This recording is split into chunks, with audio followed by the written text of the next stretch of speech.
what I thought we'd do is dive into the issues around maritime security and some of your thoughts around those issues, and then use that really as a launching pad into describing the project that you've articulated for the development of Sihanoukville and the estuary environment around that, and bring to that, I guess, a political economy perspective together with a regional security perspective.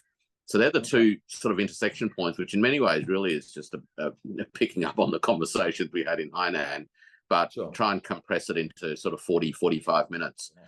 So let's wind back a little bit and, in a sense, describe the operating context which has driven you to conceptualize and put the building blocks in place for this big project.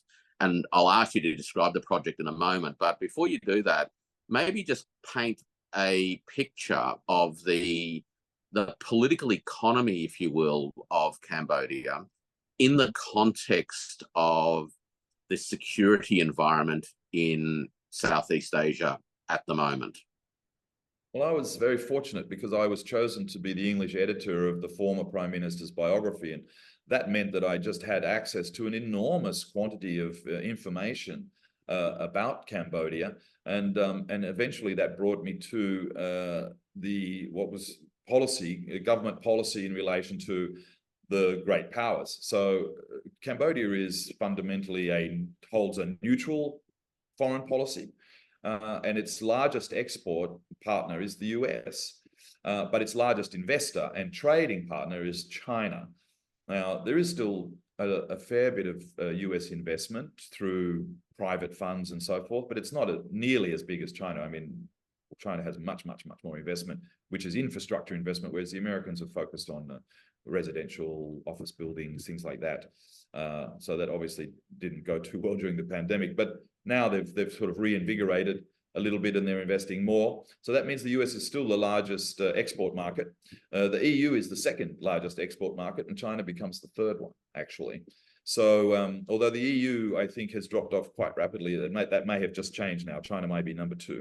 But overall, China is number 1 for ASEAN, no doubt about it. That's the largest trading relationship in the world. So the policy of Cambodia is to keep this balance, sort of triangulated balance between the great powers, and try to integrate with ASEAN more, and really try and push LCV, those the 3 poorest, including Myanmar, that would be 4, Laos, Cambodia, Myanmar, Vietnam. Vietnam's had a few setbacks. We just saw this, the billionaire lady being sentenced to death for corruption, which yesterday I read that article, and then the very next article I read was a report by the US intelligence services that China is really corrupt. I was just like, really? 30 seconds later, the news broke.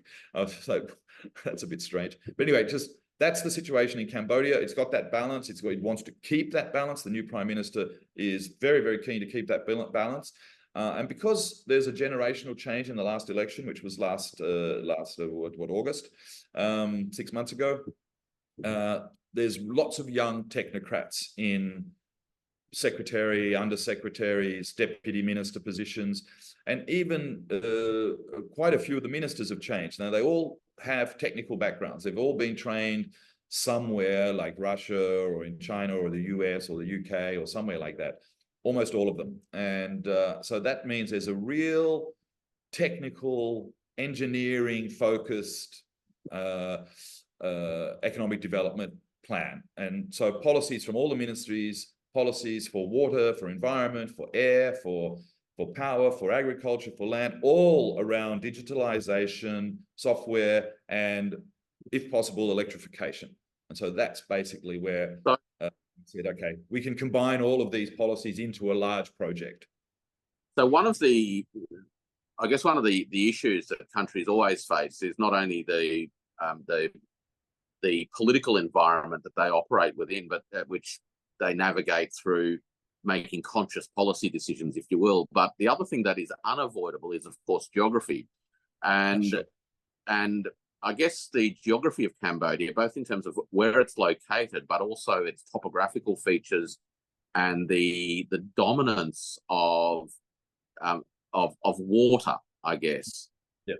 as part of its geopolitical economy, also shapes the elbow room that it has to forge a future for itself. Yeah. Yes, that's true. Well, now the river, the Mekong River is a very long and a very big river. I'm not sure, it's number 10 in the world, I think, something like that, in terms of total size and volume. It's a really very large river. And so, yeah, the politics of the river, to Vietnam is the mouth of the river and the estuary now. There's lots and lots of problems there, and that's mostly used to over-intensive farming, actually. I mean, there's blaming on rising water levels. There's some truth in that. And decreasing water flow in the river, there's truth in that. But over-intensive farming in the estuary is really the major cause for Vietnam's problems, food security problems there. And so I think, Cambodia is working very hard with Vietnam to solve that problem. With Laos, it's very different. I think that, the river is only really on the border between Laos and Thailand. So that's, I can't remember who said this a long time ago, but if you want to have borders, rivers are really not the ones to build them on, because, it's a natural frontier, if you like, but you always end up with some kind of conflict in these situations. It's much better if you actually have the river in the middle of your country. It's much better. So Cambodia has that. Cambodia actually has the river right through the country, and the tributaries of the river stretch out almost all of the country, except in the north up towards Laos. There it comes difficult, and the river has rapids, so you can't navigate it. But the rest of the river is navigable all the way downstream after that. And so the point here is that you can't really, there's mining activities, there's agricultural activities, all these activities in the upper reaches of the river, but there's no transport other than these very old diesel powered things, and there's no ports. So how to get, everything has to go on these really, old roads and old trucks and things like that. And so this is, the idea here is to create efficiencies in the transport. So that fits in very nicely with the Belt and Road idea of the infrastructure that's already been built. Now, the geographic part is that Cambodia is right at the center between Thailand and Vietnam, and then has the coastal area on the Gulf of Thailand. Laos above it, but sort of semi kind of detached because of the rapids and the jungles and the mountains and so forth. And the Thai border, there's been some difficulties there. Unfortunately, Cambodia does not touch on the border with Myanmar. That would create a lot more problems, and we already have in Cambodia problems with the Golden Triangle and Myanmar. But all of that to say that the geography of Cambodia, and that's the reason I actually chose Cambodia originally, was because I think it sits really snugly between the two fastest growing ASEAN economies, Thailand and Vietnam. Although that's sort of slightly changed, but Thailand's in more slight trouble these days. But it's still, they're much bigger and they're growing, and they have bigger industrial capacity. And so the point is that Sihanoukville, which is on the Gulf of Thailand, is basically in the center of the Gulf of Thailand. So if you're a ship and you want to go to Bangkok, you've got to go all the way to the end of the Gulf of Thailand, then you've got to come all the way back. And that takes a lot of time. It's much faster to just go to Sihanoukville and then use land routes or river routes to distribute back to Thailand or to Ho Chi Minh City, southern Vietnam. So what's the status of the Sihanoukville port infrastructure? So the status right now is that it's got a 14.5 meter berthing. So that takes, actually, that's not actually completed. That will be completed very soon. This year, I'm pretty sure this year that they'll be at 14.5 meters, which means that a 20,000 ton boat or a 30,000 ton boat could get in. And if they're big, really big boats, they can't come in shore, but because of the depth, right? But this is the point about these coastal feeder networks, is that these boats tend to be much smaller. And the vast majority of trade is not on these really huge container vessels that everybody thinks it's on. The vast majority of trade is on these small coastal feeder networks that go from large ports to smaller ports and from small ports to small ports. And there are literally tens of thousands of these boats in the Gulf of Thailand and South China Sea and around, in Asia. And worldwide, that must be an enormous market. I mean, just incredible. I don't know how many. I haven't found to give me how So, many boats. so if I can sort of paint a picture in my own mind, and for people who will be watching this, in some ways, what you're describing is Sihanoukville functioning as something of a hub from Yes. which a whole network of estuarine and coastal shipping takes place, which can reach up through the capillaries, if you will, of the country into its agricultural regions, into its mining regions, and those sorts of stuff. And it's through the utilization of that estuarine infrastructure that you can connect communities into a cohesive economic system. That's exactly right, Warwick. So this is a perfect opportunity for a country like Cambodia because it's so small, and so you can build a model to achieve exactly what you've just described. That is connecting the blue economy, if you like. So riverine, estuarine, coastal, all together with not really large boats, smaller feeder boats, but they can all be electrified. And all the ports can also be electrified. And because Cambodia is such a small country, this is a perfect model to do this at a national scale. And then it can be repeated. And behind that, of course, is all the industrial capacity to build the boats. And you mentioned Huawei. I also went to Huawei, I'm not sure, a few months ago. And I looked at all their turnkeys. They have all these amazing turnkey solutions for ship navigation, smart tracking of boats, smart tracking of inventory. You know, literally you could pick an apple, and track it from the tree, from the farm, all the way to the purchaser in, you know, wherever it is in Paris. Somebody picks up an apple. Wow. And you can track the whole thing. So these turnkey solutions are going to be really key. That goes to your software digital part, but you also need the hardware that enables that to happen.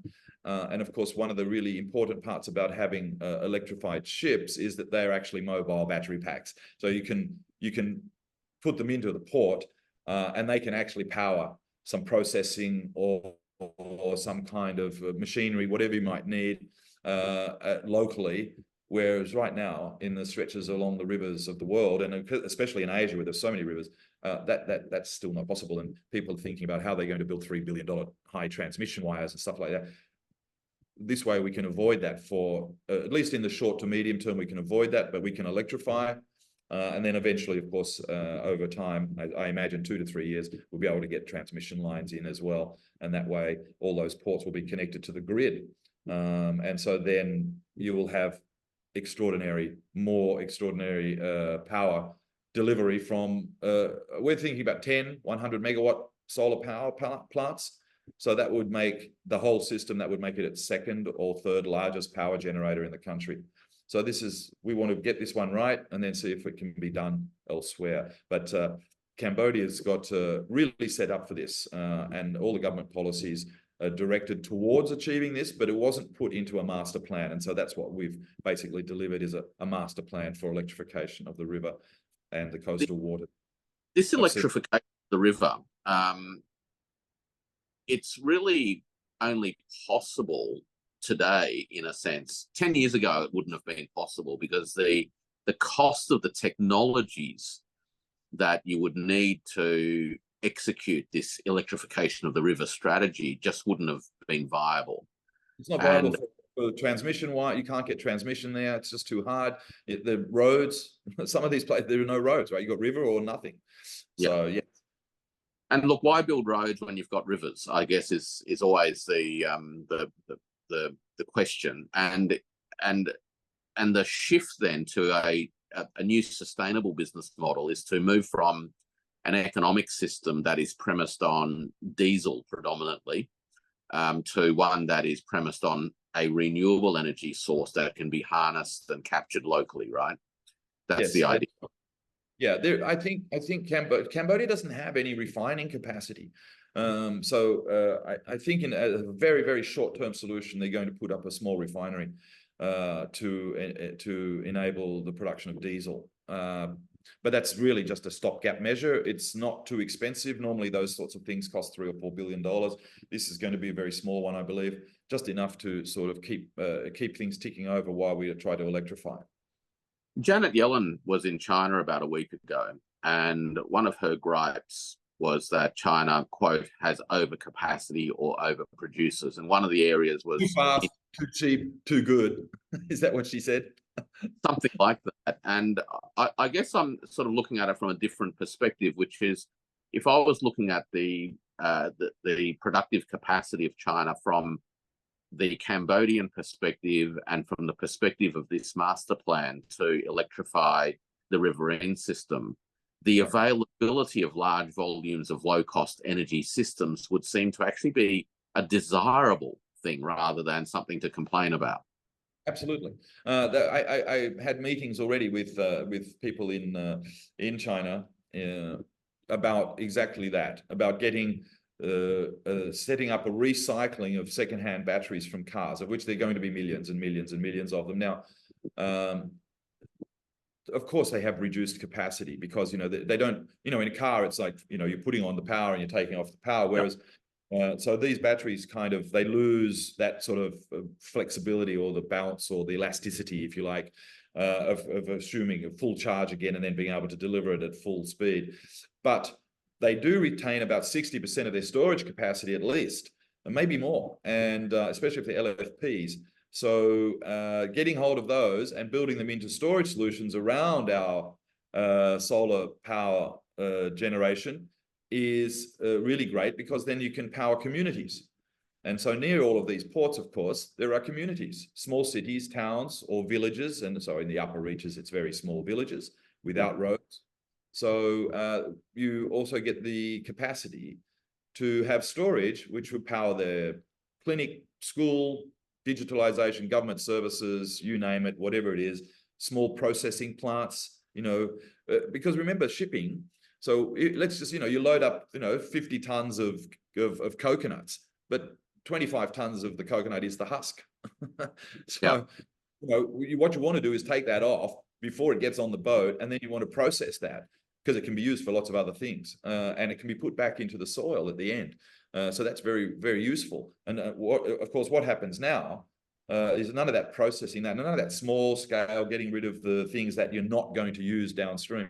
And leaving it at the source where it can be recycled, it's organic matter, whatever, that's going to save enormous costs on transport as well, because then you're spending twice as much value add. And that's the key. So going up to the China thing that you were talking about.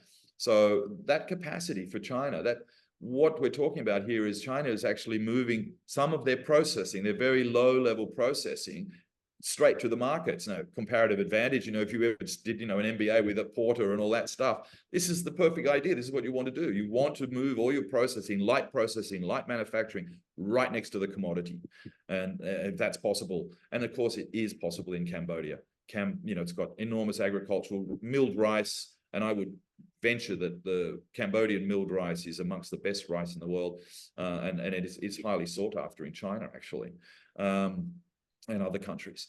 And it's not the only thing. I've heard also that the cashew nuts from Cambodia are highly sought after globally by really the number one. I think number one. It's number one or number two in exports of cashews, but that goes to that problem, right? So for the cashews, many of these cashews, people have to hike, to get to the actual cashew. Is it called an orchard? I'm not sure. Nut farm. Some people have to hike. They have to hike 2 kilometers or 3 kilometers to get there, and then they've got how to get everything back, right? Because the roads not necessarily in all of these areas, or not large enough roads, and there's no processing at all. And the factory was built in Phnom Penh, in fact, which is really not practical. So that factory closed very quickly. Around configuration that, again, I'm sort of thinking geographically, if you will, and the more I hear you describe the situation, the challenges and the opportunities, the more I get a very distributed or decentered picture of economic development. So traditionally, infrastructure was premised on the idea of economies of scale through concentration, particularly in a geographical area. That's not as easy to achieve in a Cambodian environment, given its topography, the network of rivers, and all those sorts of things. That's right. It's got to be decentralized. it's a very decentralized network. Now, what that, I guess, brings to my mind is it also enables a scaled approach or a staged approach to scaling out, because instead of having to do everything in one go, a big thing somewhere, Yeah. this actually is more amenable to a strategy that builds layers, if you will. Exactly. It's exactly what we're doing. We're building layers, and each step along the road enables you to power the next steps, and it also enables you to transport all of the equipment and machinery and building and construction, whatever you need. All of that can be done, and then distribution of government services is really important. So yeah, that's right. And then we think about what you talked about with Sihanoukville as a major hub for the Gulf of Thailand. You've got to think about these other cities in Cambodia that are sort of already decentralized. There's 4 or 5 cities. They're not very large. I mean, we're talking 500,000 people tops in those, you know, I suppose 100,000, 150,000, 400,000, something like that, 4 or 5 cities like that. So those become the hubs and nodes for the more decentralized way of building, as we've discussed, and then clusters. So there'll be clusters. So because what you find is that you have agricultural, seasonal agricultural tends to be clustered already, but also that means that the seasonal differences mean that you can just transport you don't need to put in solid infrastructure that's there 365 days a year, because it's really only used for a month or two. But you take it to another place where it can do the same thing for different other agricultural products or milled rice or whatever. So it can be moved around within the river network. And that's really good, because you don't have to buy 10 of them. You only need to buy 3 of them. Yeah, that's interesting. That infrastructure is now also becoming portable. That's right. Everything's based on that idea here. Everything must be portable. You must be able to put it in a container and put it on a barge, a river barge or a coastal barge, and then take it off, self-powered, be able to take it off and load it all by yourself without any external power or anything, and then power it off the boat, literally power it off the battery packs of these boats in the first step. So we can step back, I guess. Now you've painted this picture of a master plan. It's obviously not something that can happen in 1 year. So firstly, I guess, what is the sort of broad brush timetable, number one? What are the key stages that you're mapping out in this, number two? And I guess, what are the funding requirements and strategies around that, number three? Well, it's clearly multifaceted with a lot of steps. But we're basically in phase 2 now. So phase 1, if you like, was looking at all the policy arrangements that were in place by all the ministries and the government overall, and looking at, as you said, all these questions about geography and infrastructure as it exists, and where are the best markets going to be, and all that sort of thing. And so that was phase 1, doing that sort of general kind of data collection, planning, writing up the master plan. We did all of that. The second, and then at the end of that phase, was putting it into ministries, having the ministries look at it and say, well, change this, change that, or we have a problem here, we have a problem there. But we were very successful with that, with agriculture and land straight away. They want it to happen. Transport's a little... now a sort of a whole of government coordinated approach to this. Right. So that's it. So phase 1 is basically planning with all the government policy, all the ministry policies. How can this all, how does it fit together into a nice matrix network? And so that master plan does that. So now it's gone through into actual policy, so into the ministers' offices for approval, a tick here, a tick there. That's happened. And then into policy banks. So then you've got to get the submission process for policy banks is quite complicated and quite long. But if it's liked, if they want it, they'll do it fairly quickly. So usually 3 months to 9 months is a policy bank kind of window, but it might take fully a year to get funding, the first tranche of funding, and negotiating the funding.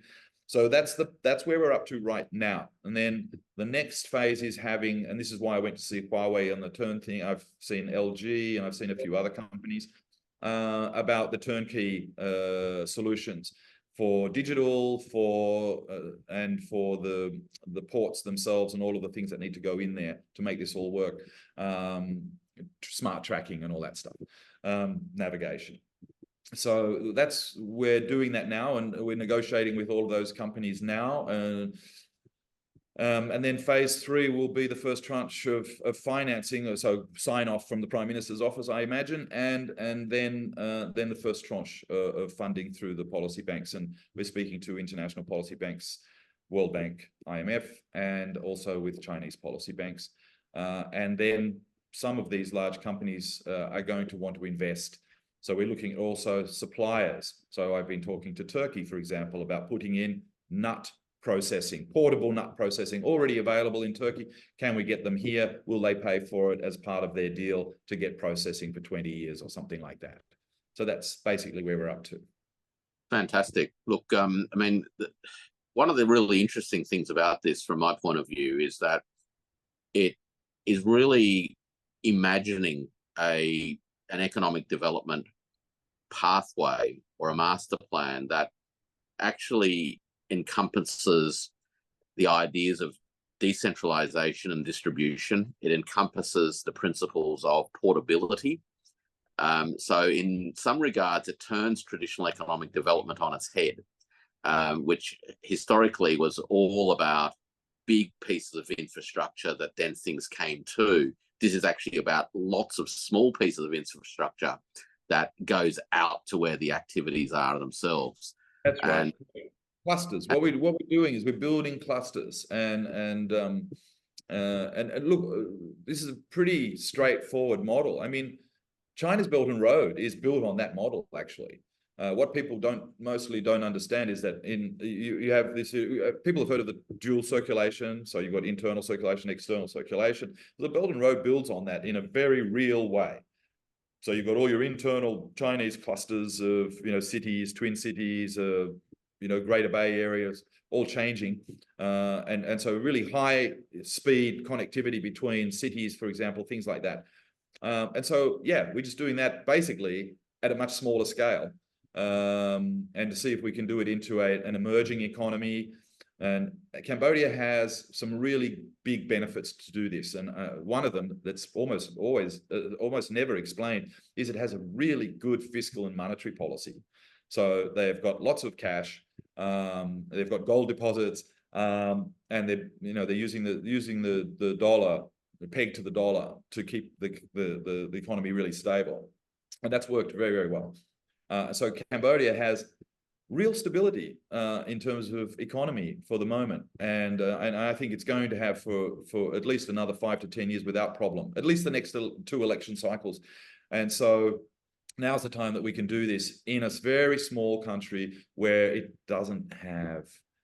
it's got all the policy arrangements in place, but it still doesn't have all of the connection that we're talking about to create this distributed network across the whole country. And if we can do that, this will signal to other countries with big rivers, the Congo, Zambezi, all those kind of really big rivers, and other rivers in in Indonesia, in Malaysia, in Thailand. These can all start adopting these sort of programs. You can imagine the Amazon, for example. So, yeah. Or the Nile. Yeah. Look, so, I mean, for the global majority, it's going to be a really big thing. Amazing lessons, I think, to be learned along the way, both for Southeast Asia itself and, as you mentioned, for other developing communities and economies. And I guess people who are interested, in connecting up with this project, where would they go to keep up with information on how things are developing, and how do they follow you as the... You can put my name into Google and you'll find me. But no, the best way is to go to, we have a publishing arm. So we put out reports. So Belt and Road Capital is we'll put links down below, I imagine. So Long Mekong, .substack.com. That's where we publish pretty well everything. And then there's links on there to all the other things. So, for example, Belt and Road Capital and other companies and people who are putting out information. But we are updating every day. And then any big change we publish straight away. So it's all available there. longmekong.substack.com. And DigbyWren@gmail is always good. Digby.Wren@gmail. You can get in contact with me, obviously, on all the social media. Twitter and all that sort of stuff. And so, yeah, we're publishing. So we have a YouTube channel as well. So it's all, that's relatively new, but yeah, it's all going to be done. And this is a secret I can share with you, and perhaps nobody else really knows this yet. We are probably going to start shooting a documentary now, where we actually sort of follow the whole process of this, because one of my other jobs is heading up a very large youth education program for masters, get students into masters programs. And in that masters programs, we have a focus on IR, but we also have a focus on media and communication. And so I'm pretty well decided now that we're going to run a program for our media and communication students in Cambodia and ASEAN. They can join the program if they want to, and it'll be available online as well. And that we're pretty well going to build that into the curricula. So all the students are now going to be studying actual development of a large-scale $600 million investment project over a period of, say, 5 years. And students that come into our program will have access to all of the stuff that we're doing in there, including the media and communication component, the government policy component, so public policy, development policy, and plus the actual on-the-ground stuff, right? Like plugging things in and connecting software and all of that, right? So that's part of the program as well. So it has advantages for education as well. Very big advantages for education, because one of the biggest problems in countries like Cambodia is vocational education. People with the skills, they don't need PhDs, but they do need to be able to fix things. And we can see that with, is it the Nairobi Railway was built by China, finished about 4 years ago or something. They're having all sorts of trouble. And the reason is because the vocational training programs have not kept up with how to keep the trains running. So China's got to go back in there now and provide vocational training so that they can, maybe they should have done a better job at the beginning, I don't know, but it's definitely, the local vocational training is not sufficient, not up to standard of these new, trains, boats, whatever. So we're building that into our whole program to benefit more than 5,000 students. Yeah, that's great. Look, thanks very much, Digby, again for your time and for actually filling us in on what is, I think, one of the largest development visions that I have seen for a long time in a relatively small country. And hopefully it will, continue to gain traction. I know you've had success with meetings with policy banks around the world and pull in the funding and the resourcing to drive transformations in the lives of people in Cambodia and surrounding countries. So once again, thanks for your basis. Yeah, that's the basis. Thank you very much, Warwick. And your help and advice is very important to me too, because you know a lot about especially the smart technology parts, and you're able to put it into the into the IR and the media context too, which is unusual. And so yes, I think that going forward, the relationship we have also going to be very important, and talking to your audience as well, which is a very very professional audience. I think people, in a sense, hopefully through this story on this occasion, can appreciate that economic development is very tangible, and it does require the ability to adapt to a local circumstance, to make use of local, what would otherwise be local constraints such as topography, and turn that to advantage. The fact that there are very few roads shouldn't be a barrier if you can electrify a network of small boats, right? Exactly. And it's about these boats carry more actually than a truck ever can.